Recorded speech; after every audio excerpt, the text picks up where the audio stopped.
For anyone that is listening, thank you very much, or viewing today. My name's Dan Hendry. I'm very pleased to introduce Fabrizio Gramuglio and Peter Zing, both heading up, involved with Singularity University in different parts of the world, and following on from a previous couple of interviews that Fabrizio has been part of, and Peter Zing, after a conversation we had just a couple of weeks ago about where I suppose the world is going with online learning and some of the stuff that Singularity University are doing with their events, which just one occurred over the weekend, which we'll talk about.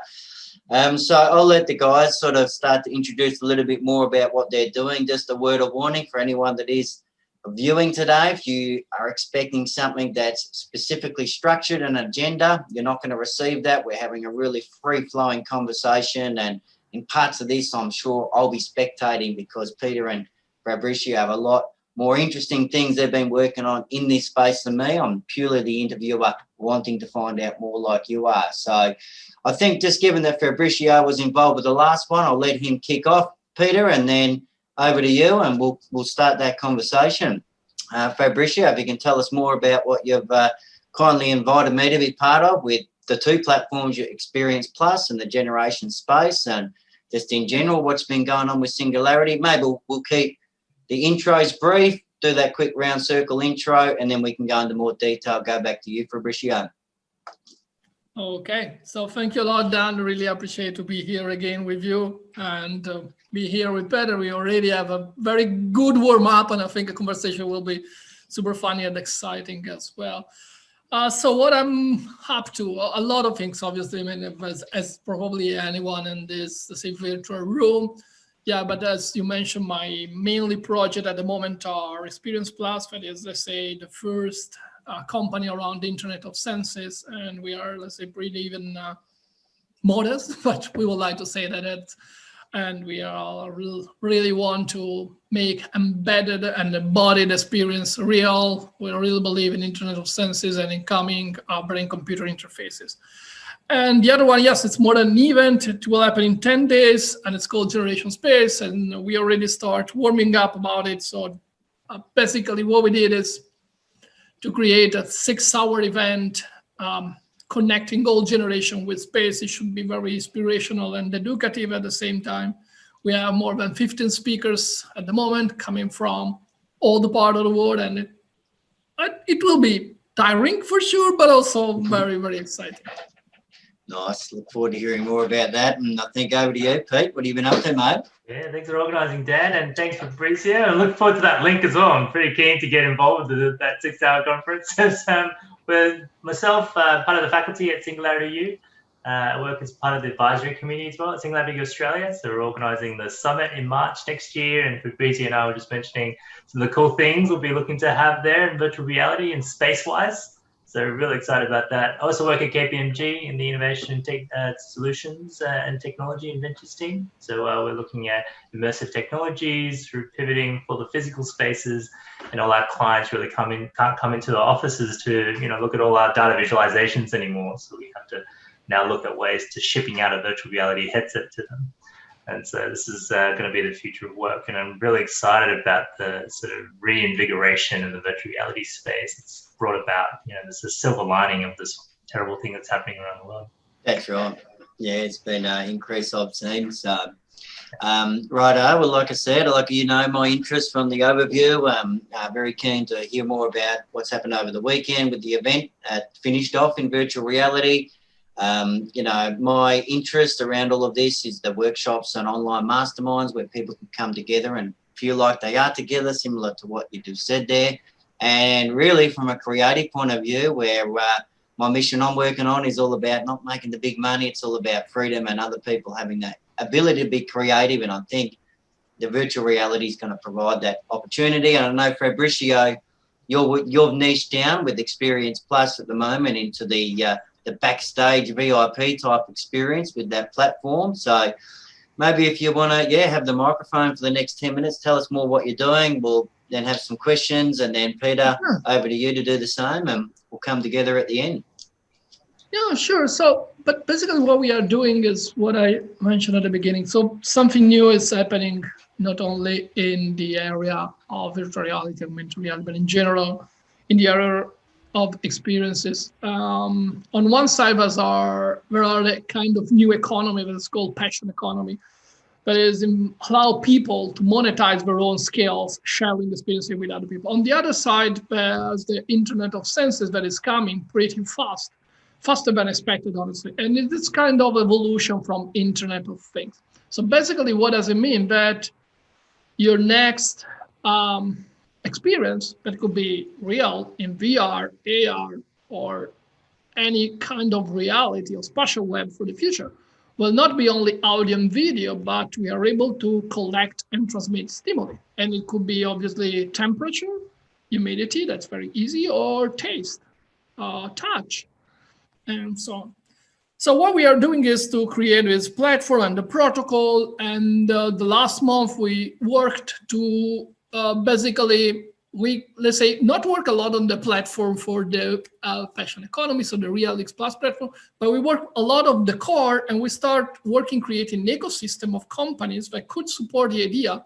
And so, for example, we have now company that provides streaming platforms that integrate X Plus. And we are talking with the VR facility as well, because, you know, a couple of years ago, because I remember there was this fantastic report in 2017, and it says that everyone will have a VR devices in 3 years, but it didn't happen. It will take a bit more time, probably.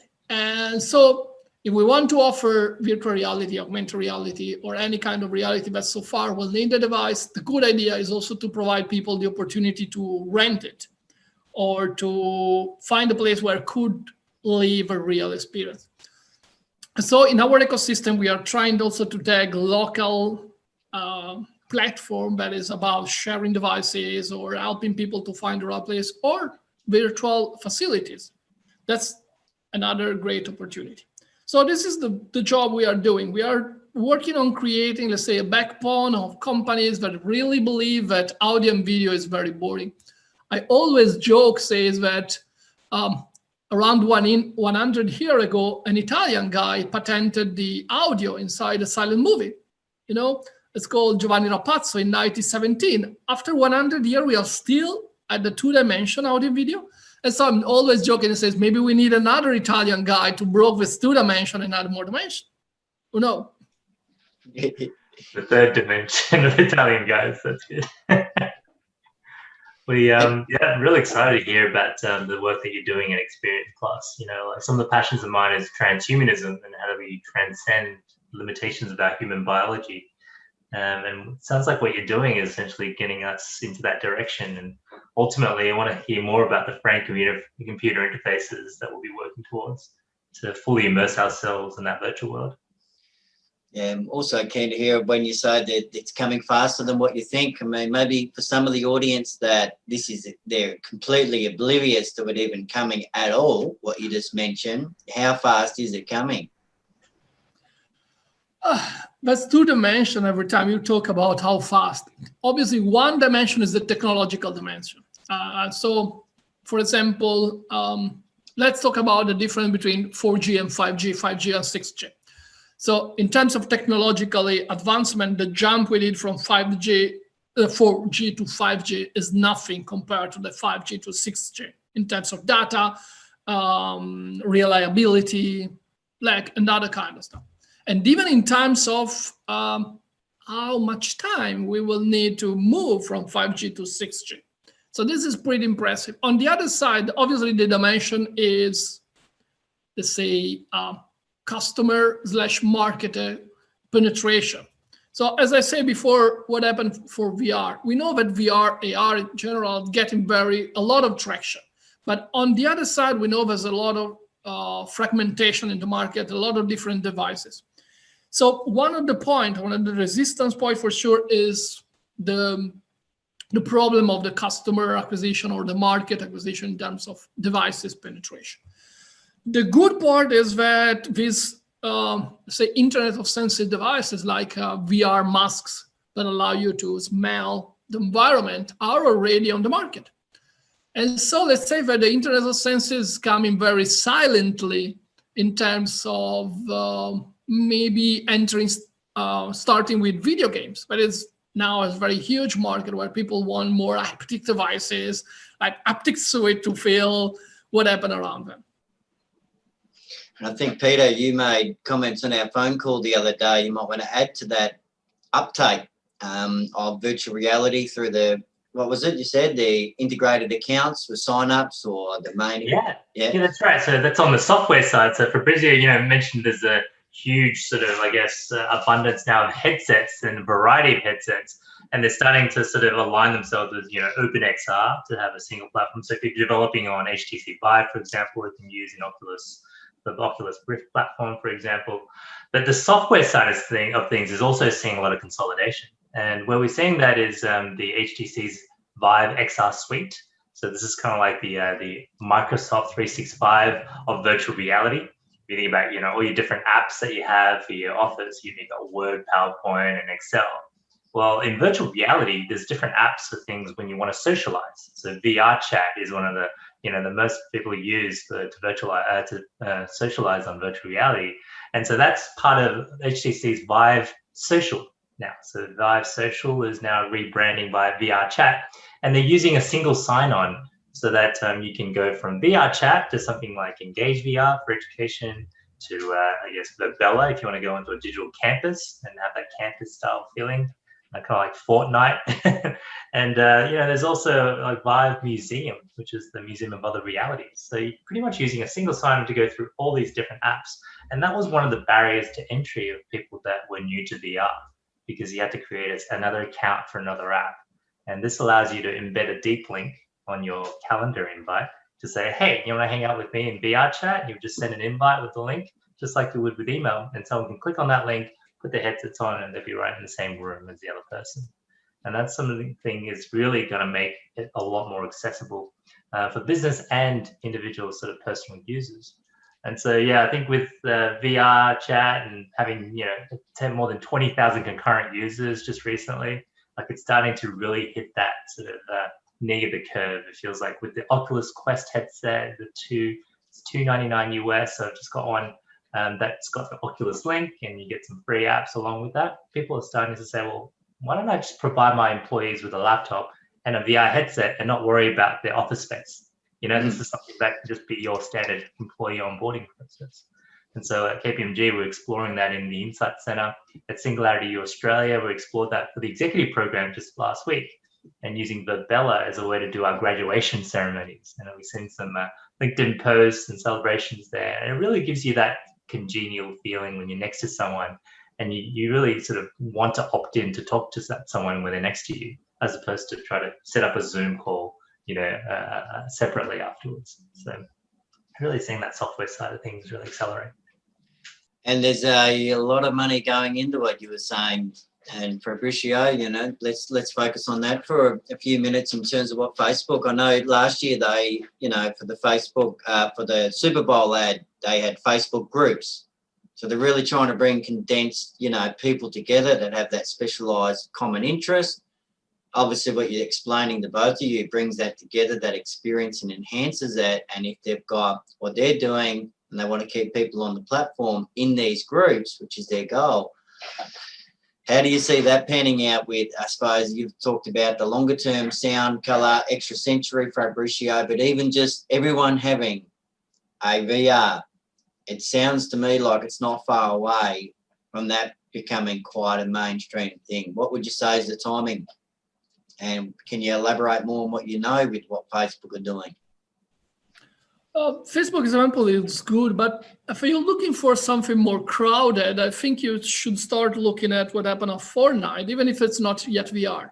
But I mean, if you're talking about virtual community that join together, even for a concert, and when you put millions of people online, it completely destroyed the Facebook example, because the number of people who join cross-platform, very easy to download, very easy to play, and again, cross-platform, that's the secret probably, because I totally agree with it. I have enough. I mean, I have my own VR devices, obviously, because I'm at the end of the day a nerd, so I love to buy the latest technology and spend money for something that we probably will know anywhere. But I'm very tired, for example, to jump from one platform to another. So that's a very big problem. And I love to hear that, for example, single sign-on and also software will try to find a way to, let's say, have a common, how can I say, common layout or common language where we will develop things. So community are growing in VR, and that's very good. Verbela is a very good example. I'm a very huge fan of High Fidelity, for example. That is an amazing example where you can just create your domain and start creating things. I have been in a lot of party with thousands and thousands of people for the crash tests, and that's a very great example. It also offers object manipulation. It also offers the ability of the camera to see your face and project your expression into your avatar. So things are moving dramatically fast on the, let's say, on the software side. On the hardware side, I have to confess I'm not 100% so very trustfully as you are, because yes, there's Google Cardboard, but if you ever try Google Cardboard and you tried an HTC device, you know the difference. But the problem is that if you want to buy the latest super augmented reality thing, like, I don't know, the Microsoft one, you have to be ready to spend a lot, something like a couple of thousand of euros. And when I think at something that everyone has, for sure it will be not the Microsoft thing. That is so far totally unpopular for the price. So if you're thinking about the idea to have a community or to have a very large impact on the population and offer them the ability to really destroy any kind of barrier, because at the end of the day, X Plus is the goal, say the MTP behind X Plus is really remove any kind of barrier, economical, geographical, time barrier, and teleport people inside other people's body to have experiences. And so if I should think that, okay, but it will cost you 4,000 euro of device, that's not really what I'm looking for. So there's still a lot to do. Oculus, I think, is working on the right direction. There's a lot of devices that are working on, and yes, and the market is getting crowded. So I hope soon we will have, let's say, for the same price of mobile, we will have both mobile and VR. So we will have one device, and soon, thanks to brain computer interfaces, we will not have devices more, and the price will be really affordable for anyone.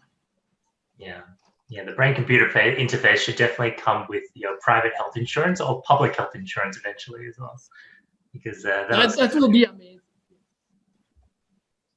Yeah. And yeah, Peter, do you want to extend on it all with your views there?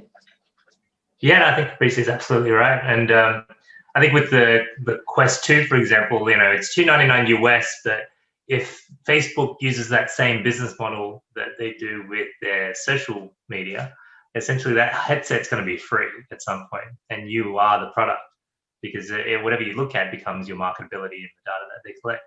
And so for people that want to access virtual reality for free and they don't care about their data, that's the one way that they're probably able to do it. And with the brain computer interface, that's going to be really creepy if it's Facebook branded, clearly. But I think with something like a Neuralink, if it's got this tertiary layer and that it's essentially a digital agent for you, it's the tertiary layer over your cortex, so that way it interoperates between your cortex, just like our cortex interoperates with our sort of limbic system. And that way we actually can trust in this digital superintelligence that's acting on our behalf, this digital agent. That's probably the future we want to live in. Otherwise, we'll be all part of this sort of hive mind of Facebook, Oculus connected devices, and we won't really have much control of what we consume, right? You're on mute there. Yeah, and on that, like, what are your views? We've obviously seen recently with the, I'm just getting a mental blank with the Facebook, the social dilemma, right? We've got people that have developed these different technologies that now are going, what do we do? We've got people out there, there's two sides of the fence. There's so much abundance and opportunity. The thing that's always concerned me looking at the innovation is, who's in charge and who's controlling that as a regulatory body of how that's affecting. I mean, Fabrizio, we've got a call next week with visible internet technology to look at, they're helping with in schools how devices are affecting the learning of children and what have you, and the mental health that comes from their online behaviours. So I'd be interested if we could focus maybe a little bit on that evolution that we're going through, and how do we balance the pros and the cons and of this type of innovation. Over to you, probably Fabricio, if you want to get started. Yeah, first of all, you probably know I'm a very big fan of any kind of framework for AI regulation. Not for the regulation itself, obviously, but I mean, I don't know if you ever heard of, see recently the ethical OS. If you wish, I can share a screen with you. Yeah. Just a second to show you what is. Nope, I need your permission. Okay. I'm a very low level employee. I can't share it. Should be right now. I'm joking. So this is the website of the Ethical OS. That is very great. And if you don't want to read the whole website and what is behind it, I mean, this picture is already perfect. But so we need rules. Because you know better than me, now with AI, there's a lot of problem in terms of bias and even in terms of wrong science behind it. I mean, probably one of the classical example I do when I talk about ethical AI is an example of a company that is going on selling software and AI services that is basically take pictures of your face and using the simple muscular map with normal SVG map with points on your face. It tried to combine your physical aspect with your inner behavior. And basically, you know that this kind of science is called phrenology. And more than 200 years ago, we decided it was not science. So the point is, and it's already on the market. So the problem is, putting everything on the market, it shouldn't be allowed, especially when this software should or can affect people's life. One of the risks with this big surveillance thing, the profiling, and even the case you reported about a social dilemma about, say, the dopamine example that you will find exactly here, addiction and dopamine economy, it's something that should be somehow controlled. It's the same thing we did with, let's say, a pharmaceutical company, the same we did with, in some case, with guns and so on. Everything, and now AI is a perfect example, everything that should limit or affect people's life in terms of freedom, it should be somehow regulated. And that's good because a lot of countries now have, are developing a very big ecosystem, a big framework in terms of ethical AI. Another good point that Peter mentioned before is data agency. Data agency is one of the pillars of ethical AI. So you are the owner of your own data. You should control how your own data flows away. That's very important. It's a really cool framework. Thanks for sharing that, Fabrizio. And you want to elaborate a little bit on that point, Pete? Yeah, I mean, I think a social dilemma was like a nice summary, but I think a lot of people pretty much have gone through that conversation. They watch it just to, relive it again. And then they go back to their social media accounts and just treat it as if nothing happened, right? And so it just feels like people are starting to become, I guess, almost comfortable with this, or that they don't care. It feels like in China, there is no sense of privacy because they weren't raised with that sort of notion. Even historically, with the Confucian days, many people used to live in the same household, so the notion of seeing each other naked wasn't a thing. And it's almost like the privacy wasn't quite. And as they lived out, the younger generations are starting to push back. So I think there is a fine, just like a balance between usability, usefulness, the practicalities of it, and then ultimately, what are you giving away? And so I think we're starting to see a lot of people be comfortable with giving away that data on Facebook and things, but at the same time, they want to have they will draw a line between ultimately what they do see, full transparency wise. I think in the future, when we are looking at, I guess, our digital identity and how that can have that agency, as Fabrizio mentioned, that's going to become more and more important, which is why we really need that digital agent that is acting in our best interests constantly without any sort of third-party technology company that owns it. So whoever can invent that is going to be a huge market opportunity, because you would pay for that once off for subscription, right? And that price that you're paying is the full value of that digital agent. And that digital agent is constantly negotiating for you, whether it's your information or your data rights and all those sort of things. But at the same time, you know that it's almost like your lawyer online, right? It has a fiduciary duty to act on your behalf. So that's what I'm really excited about. Whoever pulls it off, I'll be first to sign up.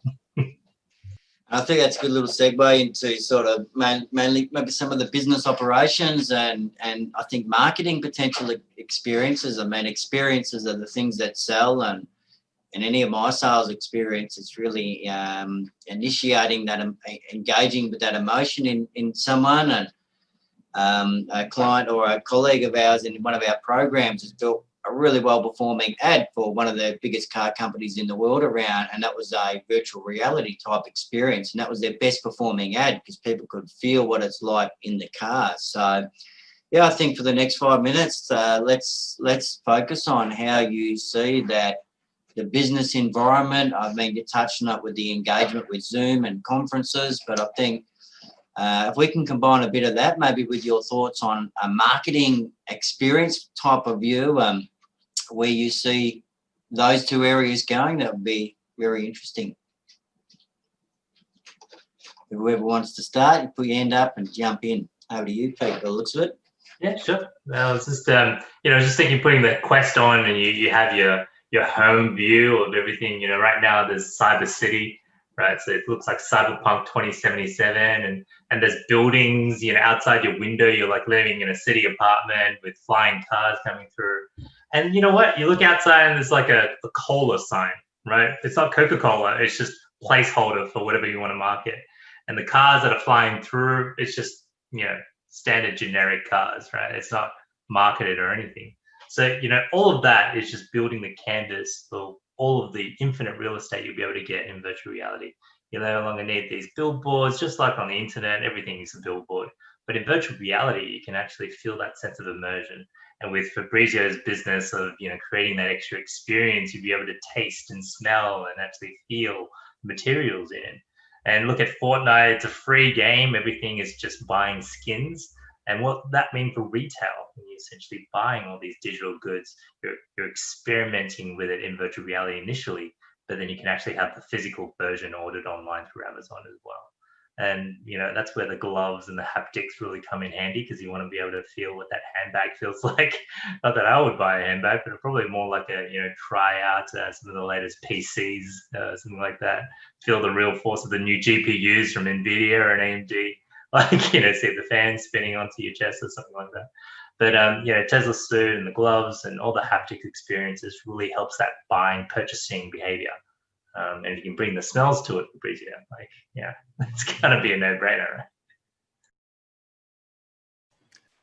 No, I agree. I mean, for sure, it will change everything, especially if you think about the so-called spatial web or mirror world as wide defined. So when we will have the double reality, co-living, so you will have a layer of data permanently in front of you. So everything will change for sure. And again, we should be pretty, let's say, sure that if we will not regulate, we will be overwhelmed by flashing things and moving things in front of us, and it will totally distract us. But I love your idea about it, the agent that will try to mediate even between the two realities, where you can really, hey, this is what I want to see today because this is my mood today, this is my need, so do your job, show me what I need. That will be great. That will be absolutely needed also.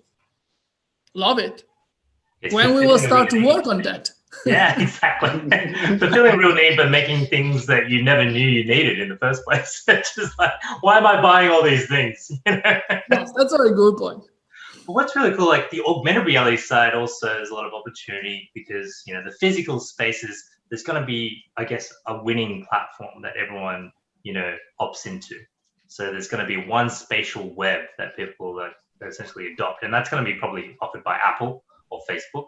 So you're either an iOS or a Facebook OS sort of Oculus platform in their, Project Aria, right? Kind of like creating their AR view of the world. So depending on which platform you're using, you're going to see different things. So if all the people at the office are using Apple, yeah, that's right. You can, create all these beautiful workplace themed, artifacts that are holograms essentially in your visible spectrum. And then there's the Facebook users, they'll be able to looking at different things. So you'd be on the street and people will be pointing at things and then you'd be like, that's not compatible with my operating system. Or that created that digital divide, not almost like a sort of a segregation of different people. So it's like platform wars to the extremes of almost changing their realities. And you think it's bad enough as it is in the US, maybe, where they're essentially literally thinking that the news that they see every day is different depending on which political spectrum you're in. Well, this is going to create an entire more divisive view of the world if that's used in that particular instance. So I'm really keen to see an open source version that dominates rather than the closed ecosystems and walled gardens that's been proposed by Facebook and Apple for augmented reality.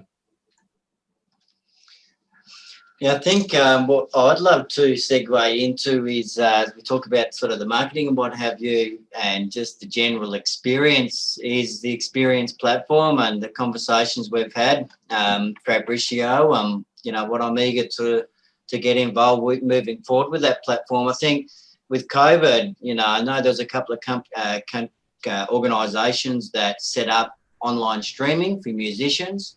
I know with my music studio, I had there's a few people that just the general background of them, they're a bit against technology innovation, being creative, wanting to go down that road, which is fine. But then there's a switch that happened, obviously being forced, like no pubs are open, no restaurants to go and have a gig at. And I know there's been some really cool work being done with mixed reality, with online gigs, with some really cool artists and putting good money into that production of that experience. So if we can both talk about that and maybe at the same time be showcasing a little bit of what you're doing with the experience and the backstage experience as well, because it's very difficult in general circumstances to get backstage with your favorite artists, but if people can have that experience, that's phenomenal for a lot of aspiring artists and just interested audiences. So tell us more, Fabricio. Oh, yes, as you mentioned, there's a very big, also there's a lot of big players that are now jumping on streaming concert. But if you ever join one of these concerts, you will find this experience very frustrating because at the end of the day, you're watching a screen. It doesn't matter how many money we spend because at the end of the day, you will watch a flat screen. One of the best examples was the Coldplay concert. It was an amazing production, really an amazing production with a kind of million of users, less than Fortnite again, but that's another example. Okay, that was nice. A lot of wow things happening around you, but at the end of the day, I was watching a movie. And so it's what we are trying to do is a bit different. So we are not working on the main stage for big, because we are not big. So it's a very big struggle to be on the main stage. But we are working on the experience of the concert. As you say, the experience is different. Is when you go to the venue, you stay in the backstage, you meet the artist, and you go to the restaurant, or even you travel with them from one location to another. And so you feel the life of the band, and even for private small concert, even for say the testing session and so on. It's a completely different market, and also it's a completely different goal. And the good part is that, let's say, it's more democratic as well because you can share the experience with a lot of people, and it's the band that decide the price of the ticket. So, for example, some bands could decide, okay, I will give it for free the opportunity to make the travel with me and talk with me when I'm in my tour bus. and are going from location A to location B. That's so good. Yeah, it's a bit different from the standard concert. We are not aiming to the standard concert. We honestly aiming to give fan real experiences. For concert, I will let big players at the moment try to divide the market. That'd be awesome. Oh, so you're on mute, Dan. Oh, yeah. I've got dogs going off in the background, everyone. Anything to add to that, Pete? Yeah, no, the concert's definitely, I mean, I feel like people are just sports starved, they're concert starved, they're art starved. It's, I guess they really need a break, right? There's so much pent-up savings right now, because of people who have not been going out. And so as soon as an opportunity comes out for that discretionary spending, any excuse to actually get that experience of, being outside almost again. I think if we can actually find the right opportunities there, especially with your community day, or community entrepreneurs, how do we create the same, almost, close to identical experiences as within the physical world, whether it's helping the tourist market, helping these art galleries, helping out these concert makers. Well, I'm surprised Fortnite hasn't just hit the accelerator on their virtual reality offering, because the CEO was on Bloomberg talking the other day and saying, well, Fortnite is not a game; it's a platform, a community of people that want to actually get together and do things. And so, what's stopping them? I mean, Epic Games, it's not like they're undercapitalized, right? Why is it taking so long for it to offer something like a virtual reality offering? Is it because of the incumbent technology? Is that why the innovation makes it much easier if you're building something new rather than changing the old? Because we saw that with Second Life. That's why they created High Fidelity and then sold that and then focused back on Second Life. But is it because that underlying technology is so much legacy system, just like we experience with the banks that can't innovate with fintech? Because of all those legacy systems, it's too hard to try to change that. Because to build something in VR, you might have to create, a separate infrastructure on top of that. But yeah, I find it very challenging that they haven't done something like that yet. But hopefully soon. I think my argument to some of the artists that I was dealing with then is like, it's not so much trying to replicate that live experience, because for me, nothing will beat that, being with your friends live, jumping up and down and enjoying the energy. But to reach an audience that you might not be able to reach, and especially recently, has proven that it's definitely an idea, whether it's a sales funnel or a sales mechanism to create that audience. It's essential if you want to monetize your music and your artistry. If you're not doing music and it's something else, I think it's imperative.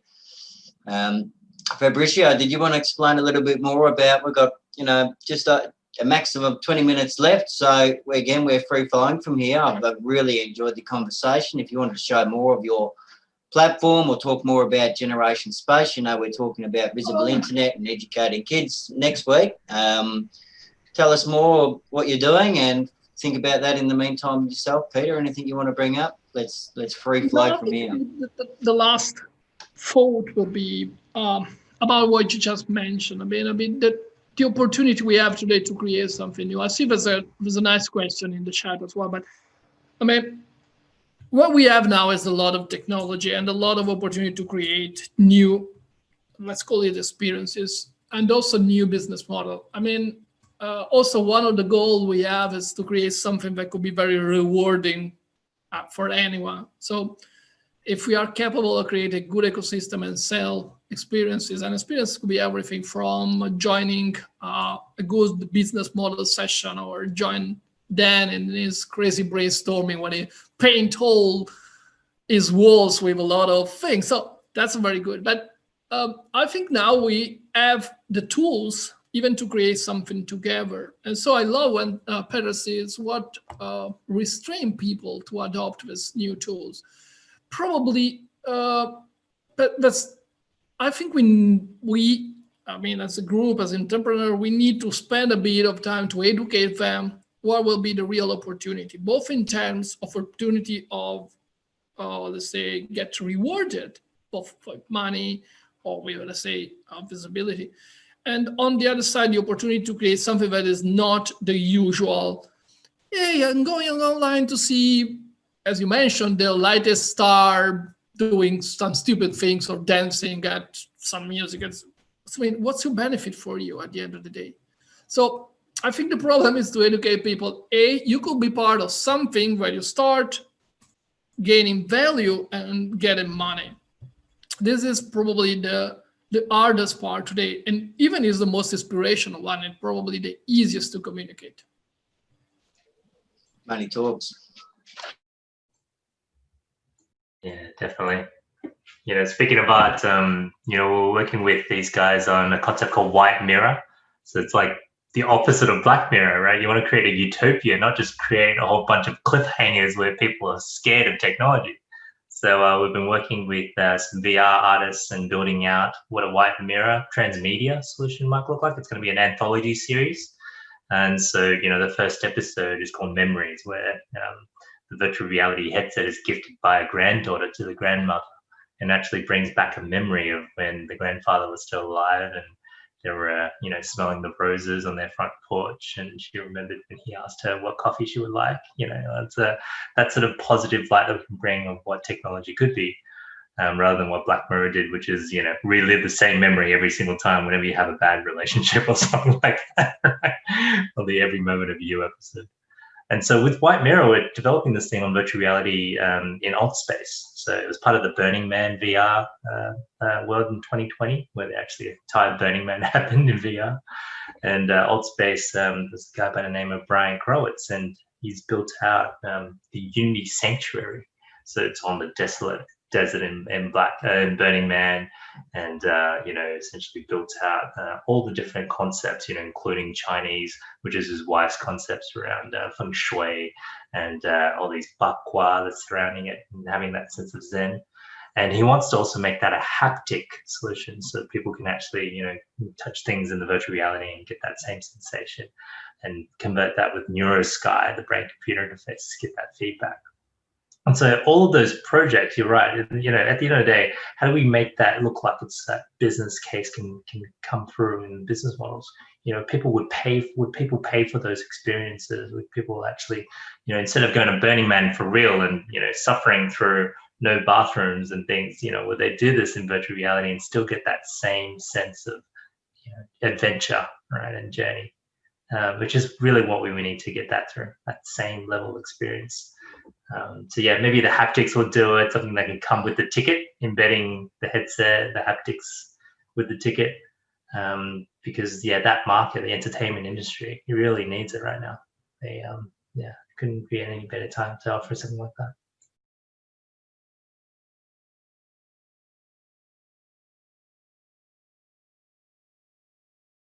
Dan, you're in mute. I don't know if you want to go back. By the way, let me just recap quick. What you say is exactly when you're talking, I was thinking about, yes, when the next big event about VR, we need to create a ticket where we ship them a device.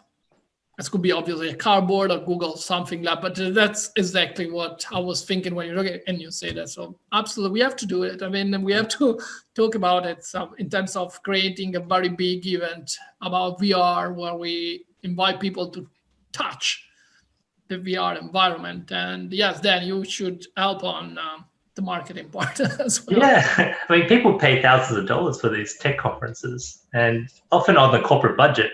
So if they can get to keep something in return as well afterwards. Yes.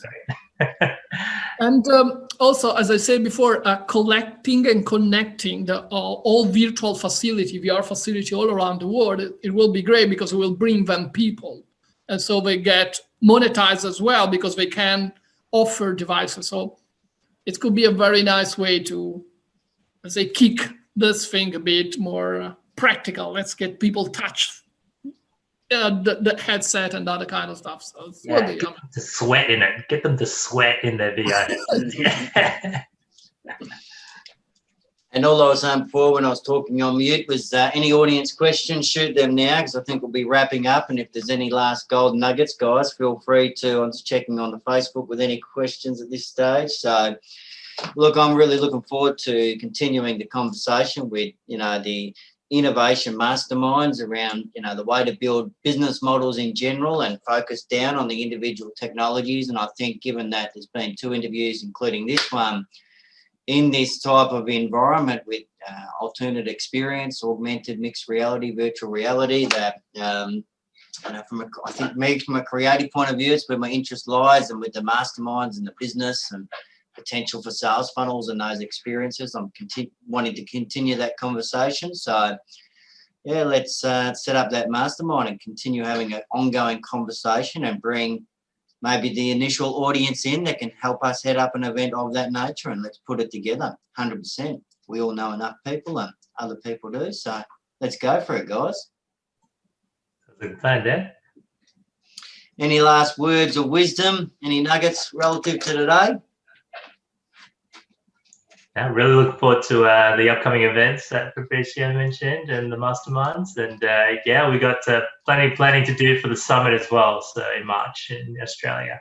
Yeah, so looking forward to collaborating across the on the other side of the world. And we're trying to bat above our way down under right here, and especially in space. So hopefully we can look to help make some launches happen. For the dark side that you haven't covered on this side of the Earth. So. And I'll do what I took myself on mute. Excuse the kids in the background if you hear them, anyone. But can you just, before we go up to Fabricio, do you want to let people know how to get involved with some of the things that you're doing, Peter? Fabricio? No, over to you first, Pete. Yeah, sure. So if you want to get excited about the summit that we're all planning all around the world, and Australia is on the 23rd of March. So just Google Singularity Australia Summit, and we can check that out. It's going to be at 10 different locations all over Australia, and it's going to be digital as well. So it's going to have that hybrid model. And so you'll be able to go into somewhere physical and experience the activations we curate, but also hear the talks online and join anywhere around the world. So we're going to have some film pre-recordings in virtual reality and some live networking sessions in VR as well. And so, yeah, really sort of juggle it up and try out a few new platforms, including Spatial, which we didn't get to mention today. But that's got some great integrations with Office 365 and Google G Suite. So Spatial, very compatible with HoloLens and virtual reality headsets. It's feeling like it's going to be a winner in the collaboration space. So hopefully check that out. Look forward to learning more, 100%. And over to you, Fabricio. Tell us how can people, what should they get in touch? And I will join the event. Yeah. Lovely. No, thanks a lot. I really appreciate it. Conversation was very nice. And yeah, I think we will ping each other on the relative channels to move on. Yeah, the latest thing, the next event for me, as you know, it will be in 10 days, 4th of December. It will be more about space and connecting the new generation with space, because at the end of the day, we will be the first colonists of Mars, maybe. So it's very important to educate and inspire them currently. And also space, better than me, it's a very big business opportunity. So we will have a lot of representatives of different space agencies as well, private company, but trying to push the space exploration forward. That's all for me. Yeah, no, that's good. Thank you so much for attending and providing your value, guys. Look forward to continuing the conversations. I can't see any questions in the open chat at this stage, either online, so I think we can hang up, so to speak, and look forward to continuing the conversations moving forward and attending both those events. And for anyone listening, I'll be posting some links to both what Fabricio and Peter are up to, so you can find that easy enough. And look forward for many more interviews and snippets of our masterminds coming up moving forward, because we're ramping things up, and look forward to providing you all with value, and for those that can contribute to what we're doing, getting involved. So thank you very much, guys, and for anyone watching, and thank you for Fabricio and Peter. Thank you. Great. Bye, guys. Thanks for organizing. Awesome. Catch up in the next couple of days, guys. Cheers.